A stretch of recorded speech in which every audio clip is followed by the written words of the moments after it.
പാച്ചി കിച്ചണിലേക്ക് ഏവർക്കും സ്വാഗതം. ഞാൻ ഇന്നിവിടെ ഉണ്ടാക്കാൻ പോകുന്നത് നെത്തോലി പീര വറ്റിക്കുന്നത് എങ്ങനെയാണെന്നാണ്.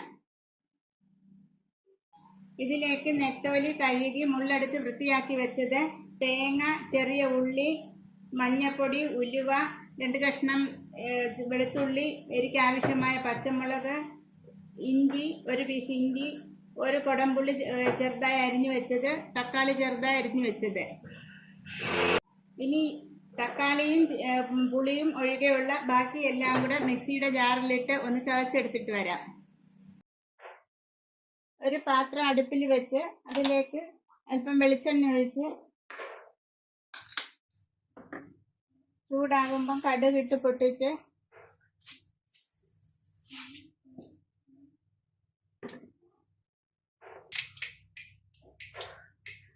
ശേഷം കുറച്ച് കരിവേപ്പില ഇട്ട്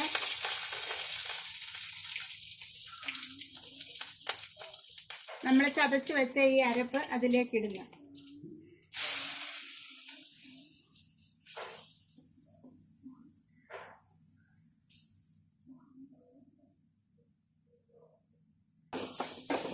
ഈ അരപ്പ് അരച്ചപ്പം ഞാൻ അതിലേക്ക് ഉപ്പ് കൂടി ഇട്ടിട്ടുണ്ടായിരുന്നു, അതുകൊണ്ട് ഉപ്പിട്ടില്ല.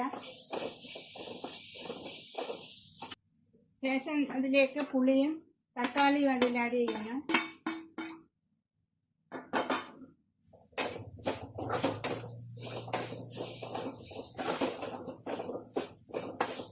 അതിനുശേഷം നമ്മൾ കഴുകി വൃത്തിയാക്കിയ നെത്തോലിയും ആഡ് ചെയ്യുക.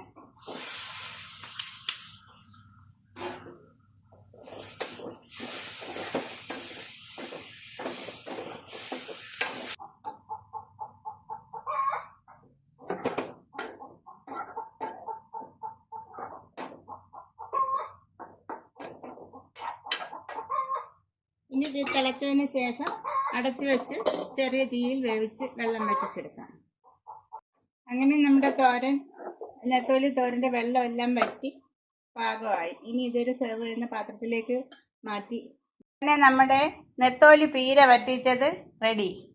വളരെ ടേസ്റ്റിയാണ്. എല്ലാവരും ഒന്ന് ഇതുപോലെ ട്രൈ ചെയ്ത് നോക്കണം. ചോറിൻ്റെ കൂടെയും അപ്പത്തിൻ്റെയും ചപ്പാത്തിയുടെയൊക്കെ കൂടെ കഴിക്കാൻ നല്ല ടേസ്റ്റാണ്, നല്ല ഗുണമാണ്. നെത്തോലി ചെറിയ മീനല്ല. എല്ലാവരും ട്രൈ ചെയ്ത് നോക്കണം.